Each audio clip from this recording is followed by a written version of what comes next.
Hello বন্ধুরা, তোমরা সবাই কেমন আছো? আশা করি ভালো আছো। আমিও ভালো আছি মোটামুটি। বন্ধুরা, প্রচণ্ড পরিমাণে আমার ঠান্ডা লেগেছে, আমার মেয়েরও ঠান্ডা লেগেছে। মেয়ে আবার তাতে কিছু খেতে চাইছে না বন্ধুরা, তার জন্য একটু মেয়ের জন্য এই দেখো কী কী আজকে রান্না করেছি দেখাচ্ছি। এ দেখো ভাত আর করেছি, বেশি কিছু করিনি বন্ধুরা। এই দেখো উচ্ছে ভাজা করেছি, একটু উচ্ছে ভাজা, আর এই দেখো একটু ঝোল করেছি, গামাখা ঝোল। একটু মাংস করেছি তো, মাংসের গামাখা ঝোল। আমার মেয়ে তো ঝোল খায় না বন্ধুরা মাংসের, ওই দেখো ওর জন্য তাই আবার কষা কষা একটু মাংস করেছি। ঠান্ডা লেগেছে একটু, ওর ভালো লাগবে খেতে। আর আমার মেয়ে একটাই কারণ আছে বন্ধুরা, ও একটু লঙ্কা খায় না।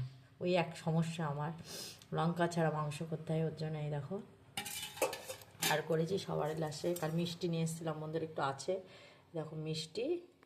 আর কিছু না বন্ধুরা, এটুকুই করেছি আজ বুধবার দুপুরের মেনুটা। তোমাদের কার কার মেনু হয়েছে একটু কমেন্টে জানিও দুপুরের।